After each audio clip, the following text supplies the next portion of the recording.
जी students, आज की class में हम डिस्कस करेंगे क्वेश्चन जो है वो आपको मिलेगा exercise 3.6 page number 67 question number 1 और उसका फर्स्ट पार्ट अभी मैंने लिखा है। ठीक है, क्वेश्चन नंबर 1 अगर आप बुक पर देखेंगे तो 7 पार्ट है। उसमें जो इंपॉर्टेंट पार्ट है आप टिक भी कर सकते हैं। फर्स्ट, सेकंड और थर्ड पार्ट शॉर्ट के लिहाज से इंपॉर्टेंट है, तो हम पहले 3 पार्ट्स का सोल्यूशन इंशाल्लाह मिलकर करेंगे। ठीक है, तो सबसे पहले हम सीखने लगे हैं पार्ट नंबर 1। क्वेश्चन की स्टेटमेंट ये है, if A ratio B equal to C ratio D. तो आप यहां से शुरू करें, A ratio B equal to C ratio D, then show that, और नीचे ये एक एक्सप्रेशन है, इसको आपने इक्वल प्रूफ करना है, यानी कि लेफ्ट हैंड साइड और राइट हैंड साइड का आंसर इक्वल आ जाना चाहिए। ठीक है, तो ए रेशियो बी आपको गिवन है, सी रेशियो डी के है, तो इम्प्लाई डैट आप इसको अगर डिवीजन की फॉर्म में लिखेंगे, रेशियो का मतलब डिवाइड होता है, तो आप लिख सकते हैं ए डिवाइडेड बाय बी, और सी रेशियो डी को आप लिख सकते हैं सी डिवाइडेड बाय डी। आपको ये चीज गिवन है। और अब आप देखें, इसको आप किसकी इक्वल रख लें, के से। ठीक है, इस मेथड को बोला जाता है के मेथड। के इक्वल रखने का मकसद ये है कि देखें ना, जब भी दो नंबर डिवाइड होते हैं, इमेजिन करें अगर आप A20 हो और B5 हो, तो आंसर कितना आएगा, 4। या इमेजिन करें A16 हो और B हो 4, या कुछ भी नंबर हो सकता है, बिलफर्ज 2 हो जाए, तो आंसर कितना आएगा, 8। कहने का मकसद ये है कि जब भी दो नंबर डिवाइड होते हैं, एक ना एक नंबर आंसर आता है। तो लेट करने के लिए हमने कह दिया कि ए और बी जब डिवाइड होंगे तो जो आंसर आता है वो के है, से का मतलब ये लेट हमने किया है। ठीक है, चूंकि दोनों इक्वल हैं, ए ओवर बी और सी ओवर डी, तो सी ओवर डी को भी डिवाइड करके जो एक नंबर आंसर आएगा वो भी क्या है, के है। इसका ये मतलब है। ठीक है, इस मेथड को बोलते हैं के मेथड। तो चूंकि दोनों के इक्वल है, तो हम लिख सकते हैं ए ओवर बी इक्वल टू के, सी ओवर डी इक्वल टू के। यहां से b डिवाइड हो रहा है, उधर जाकर k से मल्टीप्लाई हो जाएगा, a इक्वल टू बी के, और यहां से c इक्वल टू डी के, यानी कि आपके पास दो लेटर्स की वैल्यू आ गई है, a की और c की। a इक्वल टू बी के और c इक्वल टू डी के। तमाम क्वेश्चन का स्टार्ट ऐसे ही होगा। ठीक है, अब आपने देखना है कि आपने किसको इक्वल प्रूफ करना है, ये उसकी लेफ्ट हैंड साइड और ये उसकी राइट हैंड साइड है। तो आप सबसे पहले कौन सी साइड सॉल्व करेंगे student, left hand side. Left hand side आपके पास आ रही है 4a minus 9b divided by 4a plus 9b। तो आप किन दो लेटर्स की वैल्यू इसके अंदर पुट कर सकते हैं, a की और c की। ये बात आपको पता हो, a की जगह b के पुट करना है और c की जगह d के। जी सुनो, यहां पर कंटिन्यू कर रहा हूं, 4a माइनस 9b, तो इक्वल का साइन आ गया। ठीक है, 4a की जगह हमने क्या पुट कर दिया, b के माइनस 9, बी की वैल्यू नहीं है, बी सेम आ जाएगा। सिर्फ आप किसकी वैल्यू पुट कर सकते हैं, ए की और सी की। जी स्टूडेंट्स, डिवाइड में भी 4 ए की जगह आ गया बी के और प्लस 9 बी। जी स्टूडेंट्स, ये बिल्कुल इजी क्वेश्चन है, लेकिन आपने स्टेप्स का ख्याल रखना है। मल्टीप्लाई कर लें, क्या बन जाएगा, 4 बी के minus 9 B divided by 4 B के प्लस 9 बी। नॉमिनेटर में आप देखें क्या कॉमन ले सकते हैं, तो b इस टर्म में भी है, b इस टर्म में भी है, b को आप कॉमन ले लें, अंदर बाकी रह जाएगा स्टूडेंट 4k माइनस 9, और डिवाइड में भी स्टूडेंट b कॉमन आ रहा है, अंदर रह जाएगा 4k प्लस 9। b को आप b से कैंसिल आउट कर लें, 4k minus 9 divided by 4k plus 9। ये आपकी लेफ्ट हैंड साइड, इसको आप 1 का नाम दे सकते हैं। अब हम student right hand side solve करते हैं, तो आप लोग बेशक नीचे कंटिन्यू रखें, मेरी जगह कम हो जाएगी, मैं यहाँ पर सॉल्व इसके पैरेलल आपको राइट हैंड साइड सॉल्व कर देता हूँ। जी students, right hand side equal to, right hand side students आपके पास क्या आ रही है, 4c minus 9d divided by 4c plus 9d। आप सबसे पहले देख लिया करें, आप इसमें किसकी वैल्यू पुट कर पाएंगे, इसमें c की वैल्यू आप पुट कर पाएंगे, c की वैल्यू है d के, तो 4 इंटू डी के minus 9d divided by 4 into D के प्लस 9d। जी सेम उसी तरह 4 को अंदर मल्टीप्लाई करवा लें, क्या बन जाएगा, 4 डी के माइनस 9d और 4d के प्लस 9d। नॉमिनेटर में कॉमन देख लें, आपको नजर आ रहा होगा d कॉमन है, अंदर रह जाएगा 4k माइनस 9, डिवाइड में भी d कॉमन, अंदर 4k प्लस 9। d को d से कैंसिल आउट कर लिया तो 4k माइनस 9 4k प्लस 9 से it equation number 2।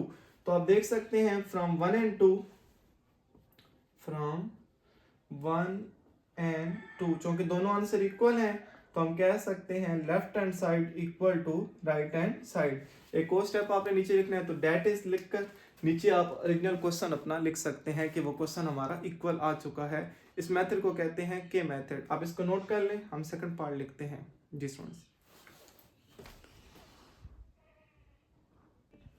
Students, part number 2 है, जो कि क्वेश्चन का स्टार्ट सबका सेम है, तो यहाँ तक आप एज इट इज लिख सकते हैं प्रीवियस क्वेश्चन की तरह। अब आपने इसको इक्वल प्रूफ करना है, तो कौन सी साइड पहले सॉल्व करते हैं? Left hand side. Left hand side आपके पास स्टूडेंट्स आ रही है 6a minus 5b divided by 6a plus 5b। जी स्टूडेंट्स, मैं यहाँ पर आगे कंटिन्यू करता हूँ क्वेश्चन को। आप इसके अंदर किस लेटर की वैल्यू पुट कर पाएंगे? ए की। ए को आप क्या पुट करेंगे? बी के। तो स्टूडेंट आपके पास नेक्स्ट स्टेप बन जाएगा 6 इंटू बी के minus 5b divided by 6 into B के प्लस 5b। सेम एक्सप्रेशन है, बस प्लस माइनस का फर्क है। ऊपर आप 6 को अंदर मल्टीप्लाई करेंगे तो 6b के minus 5b divided bye 6b के प्लस 5b। नॉमिनेटर में कॉमन आप देखेंगे तो b लेटर जो है वो कॉमन है, 6k माइनस 5, और डिवाइड में भी b कॉमन है, 6k प्लस 5। b को b से कैंसिल आउट कर लिया, remaining 6k minus 5, 6k plus 5। जी स्टूडेंट्स, से इट इक्वेशन नंबर 1। आप लोग नीचे कंटिन्यू रखें, मैं राइट हैंड साइड यहां पर सॉल्व कर देता हूं। जी students, right hand side equal to, right hand side हमारे पास आ रही है students 6c minus 5d, 6c minus 5d divided by 6c plus 5d। आपके पास ये दो लेटर्स की वैल्यू है, एक वैल्यू है a की और एक वैल्यू है c की। तो आप इस साइड में c की वैल्यू को पुट कर सकते हैं, d की वैल्यू नहीं है। तो क्या बन जाएगा? 6 इंटू डी के minus 5d divided by 6 into D के प्लस 5d। 6 को अंदर मल्टीप्लाई करवाते हैं, 6d के माइनस 5d और 6d के प्लस 5d। नॉमिनेटर में से d कॉमन लेते हैं, 6k माइनस 5। डिनोमिनेटर में से भी d कॉमन लेते हैं, 6k प्लस 5। d से कैंसिल, ये आपस में कैंसिल नहीं हो सकते क्योंकि ऊपर माइनस है और नीचे प्लस है। तो रिमेनिंग आपके पास रह चुका है 6k माइनस 5 और 6k प्लस 5। इसको आप 2 का नाम दे सकते हैं, बिल्कुल प्रीवियस क्वेश्चन की तरह, from 1 and 2 left hand side equal to right hand side. अब इसको नोट कर लें, हम थर्ड पार्ट का सोल्यूशन लिखते हैं। जी स्टूडेंट, इसके बाद पार्ट नंबर 3 है, ठीक है। शुरू से क्वेश्चन का पैटर्न सेम लिखकर, ठीक है। अब हम कौन सी साइड लिखेंगे? Left hand side. आपने इसको इसकी इक्वल प्रूफ करना है। तो लेफ्ट हैंड साइड है students a divided by b, बिल्कुल शॉर्ट सी ये साइड है, ठीक है। a की वैल्यू पुट कर ले, नॉमिनेटर में a की वैल्यू है b के, डिवाइड में b आ रहा है, ठीक है। b से कैंसिल हो गया, k रह गया। इसको आप 1 का नाम दे सकते हैं। ये आपकी लेफ्ट हैंड साइड सॉल्व हो गई है। अब हमने राइट हैंड साइड सॉल्व करनी है और उसका भी आंसर के आना चाहिए। तो सोच यहाँ पर राइट हैंड साइड सॉल्व करते हैं। Right hand side equal to a square plus c square. ये वाला क्वेश्चन भी आपके बोर्ड के पेपर में आ चुका है, b square plus d square और ऊपर उसके रूट आ रहा है। जी स्टूडेंट्स, नॉमिनेटर में आप देखें किसकी वैल्यू पुट हो सकती है? a की और c की। तो a की वैल्यू है b के, जबकि a के ऊपर स्क्वायर है तो इसकी वैल्यू के ऊपर आपने स्क्वायर लगाना है।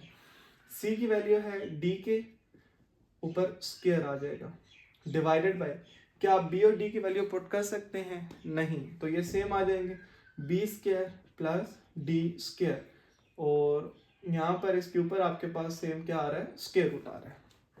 जी स्टूडेंट्स, आप पहले स्क्वायर ओपन करेंगे तो b के whole square, answer is b square के स्क्वायर, b का भी स्क्वायर लिया जाएगा और k का लॉ ऑफ एक्सपोनेंट के मुताबिक, और d स्क्वायर के square divided by b square plus d square, ऊपर स्क्वायर रूट आ। फर्स्ट जल्दबाजी करते हैं, यहाँ पर b स्क्वायर से कट कर देते हैं और d स्क्वायर से।